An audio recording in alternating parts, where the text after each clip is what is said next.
जिसकी भगवान ने प्रतिज्ञा की है ना, 7वें अध्याय में प्रतिज्ञा की ना भगवान ने कि मैं तुझे अपना समग्र रूप बताऊंगा, ज्ञान विज्ञान सहित बताऊंगा, ऐसा कहा ना भगवान ने।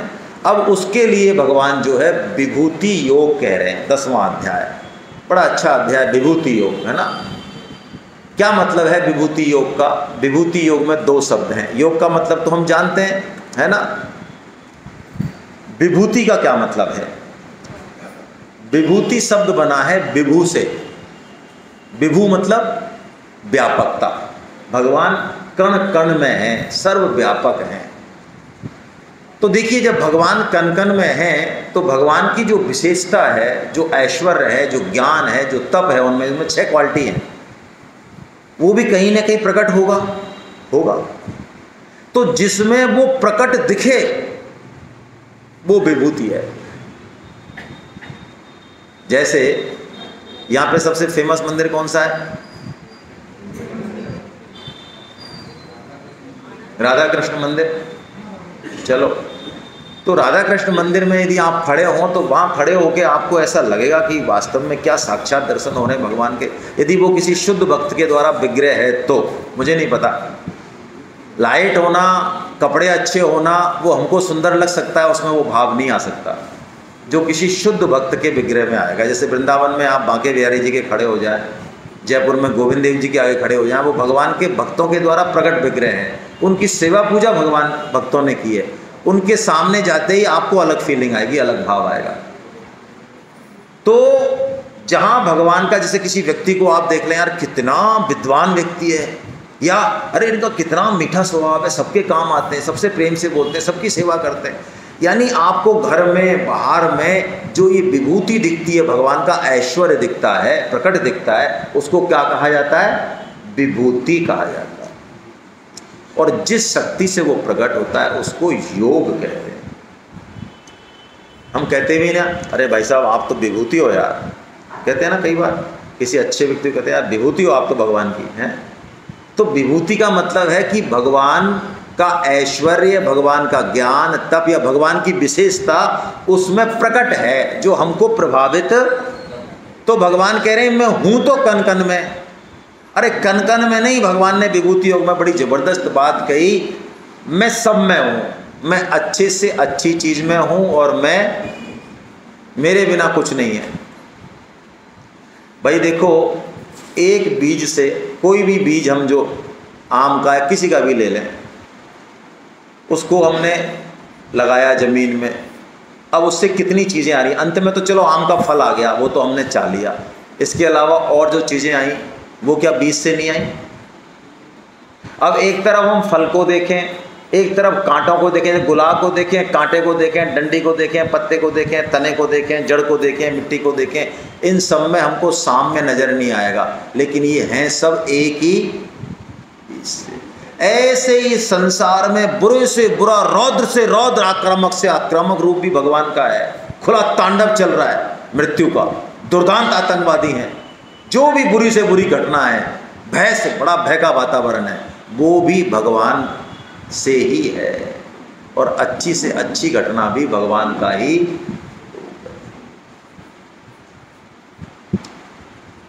मृत्यु और जन्म ये दोनों एक ही सिक्के के पहलू हैं। तो भगवान बताएंगे भय भी मेरे से है, अभय भी मेरे से है, दुख भी मेरे से, सारे भावों में भगवान ही हैं, ऐसा भगवान कहते हैं। यदि हम इस बात को समझ लें जो भगवान यहाँ समझाना चाह रहे हैं तत्व से, तो भगवान कहते हैं फिर तू अटल भक्ति योग में स्थित हो जाएगा। अटल भक्ति योग मतलब तू व्यवहार तो यथा योग्य करेगा, लेकिन तेरा अंदर का भाव विस्मृत नहीं होगा। अटल भक्ति योग का मतलब भगवान ने यही कहा, एताम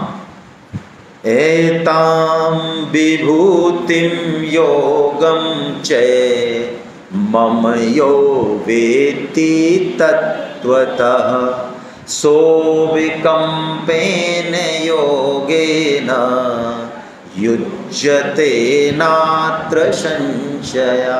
कैसी बढ़िया बात कही भगवान ने, जो मेरी विभूतियों को और योग को तत्व से जान लेगा, हाँ हाँ हाँ, वो कभी भी विकम्पित नहीं होगा, यानी अविचल अविचल भक्ति से युक्त हो जाएगा। आप रामायण पढ़ें मानस, तो आप देखेंगे वहाँ पे जो शुद्ध भक्त हैं भगवान से जब वर मांगते हैं तो कहीं न कहीं अनपायनी अविचल भक्ति जरूर अटका देते हैं। देखना आप, शुद्ध भक्त जो होते हैं, हमारे जैसे तो कटोरा लेके पहुँच जाए कुछ और ही मांग लें, हमारी बात नहीं हो रही है। शुद्ध भक्त जो हैं वो क्या मांगते हैं? अनपायनी भक्ति। अनपायनी मतलब वही है जो आज है और कल नहीं, ऐसी नहीं। भक्ति क्या होती है? भक्ति बड़ी अलग है। ज्ञान का रस शांत रस है, अखंड रस है, लेकिन भक्ति का रस बहुत अलग है। भक्ति और प्रेम का रस ये दिन दूना चौगुना होता है। ये आज जितना प्रेमी से प्रेम है ना, कल ऐसा लगेगा कल उससे चौगुना प्रेम होगा। और ये रुकता नहीं, जिसको नारद जी ने भक्ति सूत्र में कहा प्रतिक्षण वर्धमाना। प्रतिक्षण ये बढ़ता जाता है, कहाँ बढ़ेगा पता नहीं। भगवान श्री कृष्ण भी इसके प्यासे हैं, इस भक्ति रस के। इसीलिए तो वो चैतन्य महाप्रभु के रूप में आए, राधा अवतार लिया, और राधा अवतार है वो, क्योंकि श्री कृष्ण ये चाहते हैं कि मैं जिस राधा के प्रेम में इतना पागल हूँ, और राधा की दशा तो मेरे से भी और ज़्यादा विह्वल है, तो राधा के हृदय में मेरे प्रति कैसा प्रेम है उसका स्वाद जरा मैं भी तो चखूँ। तो कैसे चखूँ? तो मुझे राधा बनना पड़ेगा। तो चैतन्य महाप्रभु के रूप में श्री कृष्ण ने अवतार लिया। ऐसा प्रेम है ये, और ये प्रेम इतना अद्भुत है, इसकी व्याख्या करने के हम योग्य नहीं हैं। ये प्रेम ऐसा है कि एक कवि हुए वृंदावन के, वो कहते हैं अरबरात मिलवे को निस्दिन मिलऊँ रहत मन उपमिलऊँ कबूना। भगवत रसिक रसिक की बात है, रसिक के बिना को समझ सके ना। एक भगवत रसिक कवि हुए, वो कहते हैं ये प्रेमी हजारों सालों तक मिले रहते हैं, लेकिन मिलने के बाद भी इनको ऐसा लगता ही नहीं कि हम मिले हुए हैं। एक सेकंड जैसे अच्छा समय निकल जाता है ना हमारा। दीपावली की छुट्टी आती है, बच्चों से पूछो 15 दिन की, तो जब खत्म होने जब पता लगता है अरे होमवर्क तो किया ही नहीं यार, कि 15 दिन निकल गए मम्मी। अरे निकल ही गए कक्का, निकल ही गए, देख तेरे को पता नहीं चला तो ये हमारी प्रॉब्लम है क्या? ऐसे हजारों साल मिलने के बाद भी उनको ऐसा लगता है कि हम कभी, इसलिए तड़पते हैं। ये प्रेम है। ऐसी अविचल भक्ति योग से हम युक्त हो जाएंगे। भगवान कह रहे हैं यदि हम इस तत्व को समझ लें, इस विभूति योग को तत्व से जान लें। तत्व से जानना क्या है?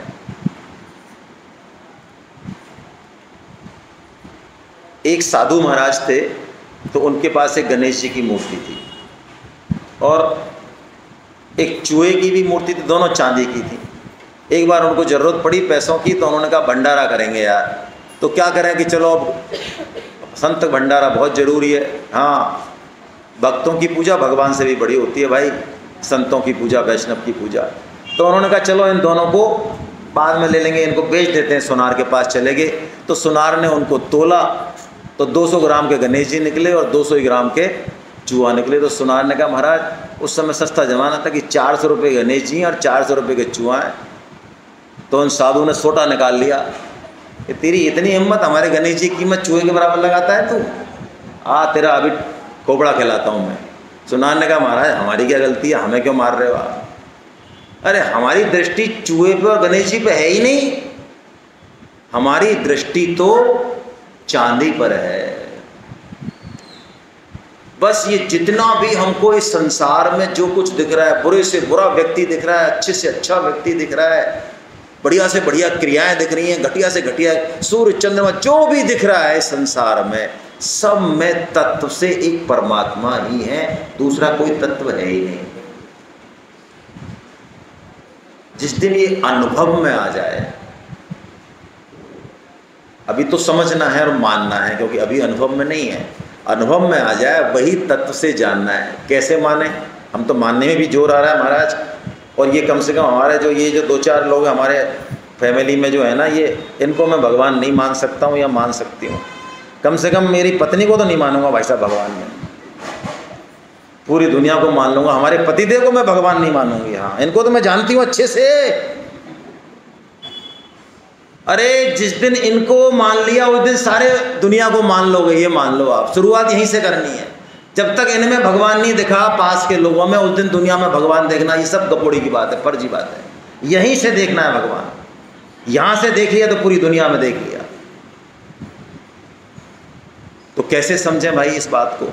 तो स्वामी जी ने बड़ा अच्छा उदाहरण दिया कि देखो भाई, हमने बाजरे का पेड़ लगाया, बीज लगाया, बड़ा हुआ, अभी उसमें बाजरे का एक दाना नहीं है, डंठल हैं, पत्तियां हैं कोमल हरी हरी, उनका आप कहीं से छील लो, काट लो, कहीं बाजरा दिखेगा उसमें? लेकिन किसान से पूछो आप, आजकल के बच्चे बच्चियां चले जाएं, इन्होंने फसल नहीं देखी, और वो चले जाएं कि अंकल किसका है ये पेड़, वो कह रहे हैं बाजरे का है, तो हंसेंगे इसमें तो बाजरा है ही नहीं, कहाँ है बाजरा इसमें? लेकिन उसको पता है कि ये बाजरा ही इसमें पहले था और अंत में भी इसमें क्या होने वाला है? बाजरा। तो ये बीच में भी क्या है? ये बाजरा ही है। ये पूरा संसार एक भगवान से ही आया है और अंत में ये कहाँ मिलने वाला है? भगवान में ही मिलने वाला है। तो बीच में भी ये क्या है? सब भगवत स्वरूप है। बस ये तत्व से जानना है। तो अर्जुन ने सोचा ये बढ़िया जुगाड़ है, कर्म योग, ज्ञान योग, भक्ति योग की बजाय तो ये जुगाड़ ठीक है कि संसार में जहाँ जहाँ भगवान की विभूति है वहाँ भगवान को देख लो, ये तो मौज हो गई। तो अर्जुन पूछते हैं भगवान से कि प्रभु मेरे को जल्दी जल्दी से आपकी संपूर्ण विभूतियाँ बताइए, है ना? ये फल बताया, हम भगवान का भजन करेंगे, ये पूछ रहा है अर्जुन। तो भगवान ने क्या कहा जब अर्जुन ने ऐसा पूछा कि नहीं, मैं अपनी संपूर्ण विभूतियों को नहीं कह सकता। क्यों? अनंत है, कोई नहीं कह सकता, मैं भी नहीं कह सकता। हाँ, तुम पूछ रहे हो तो मैं तुमको इम्पोर्टेंट बताऊंगा, संपूर्ण नहीं बता सकता। तो भगवान ने यहाँ पे 82 विभूतियाँ बताई, 82 आपको पढ़नी चाहिए वो सारी विभूतियाँ। और विभूतियों का मायने क्या है? 82 तो यहाँ बताई, बाकी 3 चैप्टर में भगवान ने और भी विभूतियाँ बताई हैं। टोटल मेरे ख्याल से कितनी है? 137 है शायद, या ज़्यादा है, मुझे नहीं पता। सबसे पहले 7वें अध्याय में बताई, फिर 9वें अध्याय में बताई, 10वां तो पूरा अध्याय विभूति योग है ही, उसके बाद लास्ट में फिर 15वें अध्याय में बताई। और सब में वो विभूतियाँ तो हैं लेकिन उनका लॉजिक अलग अलग है, कहीं कार्य कारण भाव से हैं, कहीं प्रभाव से हैं, अलग अलग है। तो सबको पढ़ना चाहिए और उसको पढ़ के क्या करना चाहिए? जैसे भगवान कहते हैं कि नक्षत्रों में मैं सूर्य हूँ, चंद्रमा हूँ, या चमकने वालों में मैं सूर्य हूँ। तो जब सूर्य को देखें तो हमारे मन में क्या भाव आ जाना चाहिए? भगवान कह रहे हैं ना कि सूर्य मैं ही हूँ, तो ये सूर्य कौन है? भगवान। बहुत सिंपल है। चंद्रमा मैं ही हूँ, है ना? जल में रस मैं ही हूँ। यदि हम जल पी रहे हैं और वो रस जो है हमारे गले को तृप्त कर रहा है, तर कर रहा है, आत्मा को शांति दे रहा है, तो भगवान ही तो हमारे गले को छू रहे हैं। पृथ्वी भगवान है, तो अभी हम कहाँ बैठे हैं? भगवान की गोद में बैठे हैं। कहाँ बैठे हैं और कहाँ जाएंगे? यानी विभूति योग जो बता रहे हैं भगवान, उसका आशय क्या है कि हम हर क्षण, रात और दिन, घर परिवार में संघर्ष करते हुए, काम करते हुए ऐसा महसूस कर सकें कि हम हमेशा भगवत भाव में हैं। ये विभूति योग का चमत्कार है। परम श्रद्धेय सेठ जी महाराज से ऋषिकेश में गंगा किनारे एक बार, आप कभी गीता भवन गए हैं कि नहीं गए? नहीं गए हो तो जरूर जाना चाहिए आपको। तीर्थ क्या होते हैं, सिद्ध स्थली क्या होती है, वो पता चलेगा आपको। बाकी तो फर्जीवाड़े बहुत हैं आजकल। तो एक दिन सेठ जी के पास कोई व्यक्ति आया ऋषिकेश में, वो अपने कमरे में बैठे होते गीता भवन में, कि महाराज आपने तो कई बार भगवान के दर्शन किए और हमने सुना आपने कईयों को करा भी दिए। तो सेठ जी मुस्करा के, आप हमको भी करा दो ना। तो सेठ जी ने कहा भाई हम करा तो देंगे लेकिन आपको विश्वास नहीं आएगा। कह नहीं नहीं, हमें पूरा विश्वास आएगा, तुम्हारी कसम। तो सेठ जी ने उसका हाथ पकड़ा और उसको गीता भवन नंबर 1 के मेन गेट पे ले गए। वहाँ से गंगा दिखती है और गंगा के पार में भगवान भास्कर जो है वहाँ प्रकट थे। तो सेठ जी ने कहा देखो वो साक्षात भगवान देखो। उन्होंने कहा कौन सा? अच्छा वो, अरे ये तो सूर्य है, ये भगवान थोड़ी है। अब हमने पता नहीं क्या कल्पना कर रखी है भगवान की, यानी कौन सा चित्र बना रखा है खोपड़ी में। भगवान तो कह रहे हैं कि मैं सूर्य रूप में प्रकट हूँ। तो ये भक्ति भाव हमको मिलेगा। तो भगवान ने यहाँ हम सिर्फ 2 विभूतियाँ लेंगे, बेसिक विभूतियाँ, जिससे सबको पकड़ में आ जाए। वो बेसिक चीज़ ले रहे हैं बस। सबसे पहली विभूति आइए, अहमात्मा गुणाकेश सर्वभूताशय स्थिता, अहमादेश्च भूता मध्यम च भूतानामन्तमेव। भगवान ने सबसे पहले क्या विभूति बताई? ये पहली विभूति है। पहले और अंत में जो बताई उसमें सारी आ जाती हैं। भगवान ने बताया कि सभी प्राणियों की आत्मा मैं हूँ। अब आपको समझ में आया कि हमारे यहाँ आत्मा तो छोड़ो, हम तो जड़ में भी आत्मा मानते हैं। और ये बात आजकल के वेस्टर्न फिलोसोफर कह रहे हैं तो हम बड़े चाप से पढ़ते हैं, पढ़े लिखे लोग, अधिकारी लोग ज़्यादा पढ़ते हैं।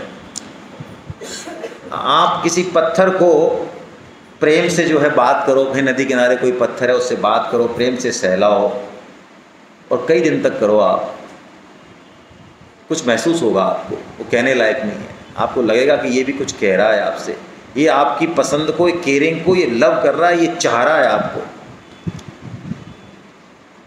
एक कौन से फिलोसोफर है मुझे याद तो नहीं आ रहा है, बहुत बड़े संत थे दार्शनिक, तो उनके पास एक आदमी गया, जल्दी से चप्पल उतारी और जो मेन गेट था उसको ठोकर मारी और अंदर पहुंच गया। भाई साहब मैं सर में बहुत जल्दी हूँ, जरा मुझे ज्ञान दे दीजिए आप। उन्होंने कहा हम ज्ञान तो जब देंगे, पहले आप जो दरवाज़ा है उससे माफ़ी मांग के आओ। हैं दरवाजा क्या कह रहे हो आप? हाँ भाई ये दरवाज़ा जो है ना जिसको आपने ठोकर मारी है, इससे आप माफ़ी मांग के आओ। ये सब हम कह रहे हैं ना ज्ञान चाहिए ना हमसे, हाँ चाहिए तो सही, आपसे चाहिए साहब, किसी से नहीं चाहिए। तो वो व्यक्ति ने लिखा है इस संस्मरण की, जैसे ही मैं दरवाजे के पास गया और जब मैंने उससे उनके कहने के अनुसार माफ़ी मांगी हृदय से, तो मुझे कुछ घट गया मेरे साथ। ये इसलिए हम एक प्राणी को भी, चींटी को भी परेशान नहीं करते हैं। मलूक पीठाधीश्वर स्वर्गीय राजेंद्र दास जी महाराज, स्वर्गीय बोल दिया क्या मैंने, क्षमा चाहता हूँ। मलूक पीठाधीश्वर श्री राजेंद्र दास जी महाराज, परम श्रद्धेय राजेंद्र दास जी महाराज, तो उनके गुरुदेव हैं, इनके लिए मैं स्वर्गीय लगाना चाह रहा था पर लगाना नहीं चाहिए, गणेश दास भक्तमाली जी महाराज। तो उन्होंने एक घटना सुनाई कि हम लोग गीता पे व्याख्यान देते हैं लेकिन हमारे गुरु ने गीता को जिया है। एक बार ऐसा हुआ कि जो मंदिर था, मंदिर के बाहर गुरुदेव का सोने का आसन था, तकिया वकिया था, वहाँ से चींटियों का कई बार एक दल होता है, तो चींटियाँ जो है कहीं से माल उठा के ट्रांसपोर्ट करती है ना कहीं, तो चींटियों का दल जो है वो तकिए के ऊपर होके और माल पहुँचाने में लगा हुआ था, कहीं इधर से उधर। तो हमने ये कहा कि भाई अब गुरुदेव को सोने का टाइम हो गया तो जरा इनको हटा देते हैं तकिए वकिए को और छोड़ा। तो उनके गुरुदेव ने कहा नहीं नहीं नहीं नहीं, इनको किसी भी को भी बिल्कुल डिस्टर्ब करने की जरूरत, हम अपना आसन बदल लेंगे, हम आज उधर सो जाएंगे, क्या फर्क पड़ रहा है। ऐसा भाव, वही भाव भगवान दे रहे हैं। प्राणी मात्र में भगवान का वास है, भगवान घोषणा कर रहे हैं। इसके मायने हमने सीख लिए अहिंसा से, लेकिन कल जैसी बात हुई मैं उसको दोहराना चाहूँगा। अहिंसा का मतलब ये नहीं है कि हम अधर्म को सहन कर लें, है ना। अधर्म को सहन करना ये भगवान की आज्ञा के खिलाफ है। जो ये उपदेश दे रहे हैं, खुद जो उपदेश दे रहे हैं भगवान श्री कृष्ण, हम उनके जीवन चरित्र से देखें, क्या उन्होंने अधर्म को रहने दिया? क्या उन्होंने जिनके वध में वो निमित्त बने, द्रोणाचार्य, महामहिम भीष्म, क्या उनके आत्मा नहीं थी? क्या आत्मा रूप में वही कृष्ण नहीं थे? हाँ थे। लेकिन क्या उन्होंने उनको छोड़ दिया? नहीं छोड़ा। तो किसी भी वक्ता की किसी भी बात को यदि ट्रू स्पिरिट में समझना है तो वक्ता के जीवन चरित्र को भी देख लेना चाहिए। यदि गीता को समझना है तो भगवान श्री कृष्ण का जीवन चरित्र देख लेना चाहिए, मनमाना अर्थ नहीं लगाना चाहिए। भगवान ने ये बोला। अब भगवान ने अंतिम विभूति बोली कि अर्जुन देख, मैं तेरे को सार बता देता हूं, जितनी भी ये चीज हैं जड़ चेतन, उनका बीज मैं ही हूं, मेरे अलावा वास्तव में कोई कुछ हो ही नहीं सकता। चर चाहे अचर, भगवान ने दोनों नाम लिए। चराचरम, चर, चर मतलब बिटिया बताएगी चर का मतलब, इनको नहीं आता होगा आजकल के बच्चों को। चर का मतलब पता है? चर मतलब चरति, संस्कृत का शब्द है, जो चल रहा है, जिसमें गति है, वो चर है। तो हम किस में आते हैं? चर में। और जो चल नहीं सकता अचर है, जड़ है, जैसे कहते हैं जैसे खंभा है, अभी चल नहीं सकता, कहाँ जाएगा बेचारा, कल भी आपको यही मिल जाएगा। तो ये क्या हुआ? ये अचर हुआ। तो जब दोनों को मिलाते हैं तो क्या बोलते हैं? चराचर। चराचर में सब संपूर्ण सृष्टि आ गई। तो भगवान ने कहा चराचर मेरे से ही है। अब भगवान ने लास्ट किया इस अध्याय का, बड़ा इंपॉर्टेंट, इस अध्याय को क्रक्स दिया भगवान ने, और ये हमारे बड़े काम की चीज़ है। ऊपर का जो श्लोक है वो बहुत काम की चीज़ है ना। यदि इस श्लोक को हम ठीक से समझ लें तो हमारे साथ जीवन में कभी धोखा नहीं हो सकता। कम से कम स्पेशली माता बहनों के साथ, धर्म के क्षेत्र में माता बहनों के साथ बहुत धोखा होता है, क्योंकि वो श्रद्धा उनके बाय डिफ़ॉल्ट होती ही है, ज़्यादा तर्क नहीं होता उनके, तो उनकी श्रद्धा का प्राय दुरुपयोग कर लिया जाता है। इसलिए स्वामी जी महाराज ने तो, हम तो भाई उनको फॉलो करते हैं, उनकी बात ही आपको निवेदन कर रहे हैं। स्वामी जी महाराज ने तो बहुत बार ये चीज़ कही है, आपको चाहे बुरी लगे, माता बहनों को बहुत ज़्यादा सत्संग के लिए भी इधर उधर भटकने की ज़रूरत नहीं है, ज़रूरत नहीं है। गीता प्रेस की किताबें अपने आप में 24 कैरेट गोल्ड हैं। आप 8 रुपए की किताब भी खरीदोगे, 1000 किताब में से कोई भी आंख बंद करके, मैं चैलेंज के साथ कह रहा हूँ, वो आपका जीवन बदल देगी, एक पन्ना जीवन बदल देगा। ये आप मजाक मत समझना। 1000 किताब यदि हैं, मैं आपसे कह रहा हूँ कोई भी किताब खरीदें और उसका कोई भी पन्ना खोल लें, वो आपका जीवन बदल देगा। करके देखें और शाम को मुझे रिप्लाई करें यदि ऐसा नहीं हो तो। कहीं भटकने की ज़रूरत नहीं है। और फिर भी हम यदि व्यवहार करें भी तो किस एंगल से करें? किसी से कोई अच्छी चीज़ लेनी भी पड़ती है कई बार, तो कैसे लें, किस भाव से लें, वो टेक्निक इस श्लोक में भगवान श्री कृष्ण हमें दे रहे हैं। इस टेक्निक को यदि हमने समझ लिया तो कभी हमारे साथ ज़िंदगी में धोखा नहीं होगा। आइए श्लोक का उच्चारण करते हैं। यत् यत् विभूतिमत् सत्वं श्रीमधुर्जितमेव वा तत्तदेवावगच्छत्वं मम तेजोंस संभवम। तेजोंस संभवम। भगवान क्या कह रहे हैं? यत यत विभूति, जहाँ जहाँ तुझे जो कुछ ऐश्वर्य दिखे, विशेषता दिखे, तेज दिखे, तब जो तुझे दिखे, जो भी तुझे दिखे अर्जुन, तत् तत् वो मेरा ही एक अंश है। ओहो, इसका मतलब किसी में बहुत सुंदरता है तो कहाँ से आई? किसी का व्यवहार बहुत मृदुल है, कहाँ से आया? किसी का ज्ञान में प्रकांड पंडित है तो वो ज्ञान कहाँ से आया? यानी जिसमें जो कुछ है, करुणा, उदारता, दया, जो कुछ है जिसमें, वो भगवान कह रहे मेरा ही एक अंश है, मेरे से ही आई है, उसकी नहीं है। उसकी होती तो हमेशा रहती है, उसके पास हमेशा रहती है क्या? नहीं रहती। रहती है हमेशा? नहीं रहती। तो इसका मतलब उसकी नहीं है तो क्या उसको थैंक यू नहीं बोला? नहीं, थैंक यू तो बोला, क्योंकि है तो भगवान की, लेकिन मिली उसी से है, उसी से मिली है ना, उसको थैंक्स वो जरूर बोलना चाहिए। लेकिन हमारी दृष्टि उस पे जाके और कहाँ चली जाए? भगवान पे चली जाए, हम उससे चिपक नहीं जाए, क्योंकि वो व्यक्ति विशेष में वो ताकत, गुरु क्या है? गुरु कॉन्वेक्स लेंस है, आई रेज पहुंचा दिया भगवान की तरफ। मुझे नहीं पता आप में से कितनों के गुरु हैं, लेकिन आप बुरा मान जाएंगे, मैं फिर भी मीडियम शब्दों में कहने की कोशिश करता हूँ। गुरु भगवान से बड़ा इसलिए माना जाता है, नहीं बड़ा, माना जाता है। क्यों माना जाता है? क्योंकि वो भगवान से मिलाता है। यदि वो भगवान से नहीं मिलाए तो वो गुरु है ही नहीं। स्वामी जी ने बहुत अच्छा उदाहरण दिया। हमको पिता कौन बनाता है? पिता, शादी हो गई आपकी, अभी तो आप दूल्हे राज हो या फलाना सिंह हो, भाई हो या बेटा हो, पिता कौन बनाता है? पिता आपको, बेटा या बेटी। बिना बेटा बेटी के पिता बन सकते हो क्या? तो बिना भगवान की प्राप्ति के कोई गुरु हो सकता है क्या? वो शिष्य को भगवान की प्राप्ति करा देगा तो गुरु है, नहीं तो कोई गुरु नहीं है। और कलयुग में भगवान श्री कृष्ण को गुरु मानो और गीता को मानो उनका मंत्र, और चालू हो जाओ। कहीं भटकने की जरूरत ही नहीं है, चालू हो जाओ बस। भगवान श्री कृष्ण को तो गुरु मान लो, प्रभु हमें नहीं पता कौन अच्छा, आपको तो गुरु मान लिया और आपकी वाणी को हमने मान लिया मंत्र। ये कान फुकाना छोड़ो फालतू के, इधर उधर जाके, है ना, भीड़ भब्बड़ में और कान फुकाया है, मां मंत्र दे दिया गुरु ने कान में, कुछ नहीं होता। बुरा मत माना, करोड़ों घूम रहे कान फुकाए हुए, देख लो उनको ऊपर से नीचे तक, पाटिया साफ है बिल्कुल, लेकिन मूंछ इतनी बड़ी है कि हमारा संप्रदाय, हमारे कुछ कह दो तो लठ लेके और निकल जाए बाहर, इसलिए कहने में भी डर लगता है आपको।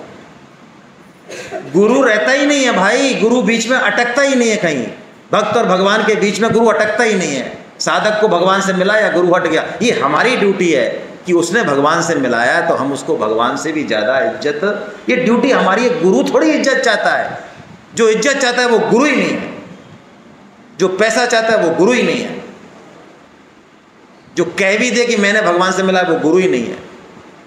और सबसे अंतिम बात, आप गुरु को ढूंढ ही नहीं सकते, अंतिम बात है ये। यदि हमने गुरु को ढूंढ लिया तो हम तो गुरु से भी ऊंचे हो गए ना। शास्त्र के 50 उदाहरण हैं, सदगुरु सद शिष्य को ढूंढता है हमेशा। ऐसा कभी नहीं हुआ कि गुरु ने शिष्य को ढूंढा हो, हिम्मत ही नहीं है उसकी, क्या ढूंढ लेगा वो। ढूंढ तो हम उसको सकते हैं जब हमारे पास कसौटी हो कोई। इतने गुरु हैं, 5 गुरु, पांचों गुरुओं का मैं एक्सरे कर लूँ तो मैं इनसे छोटा हुआ कि बड़ा हुआ, बोलो।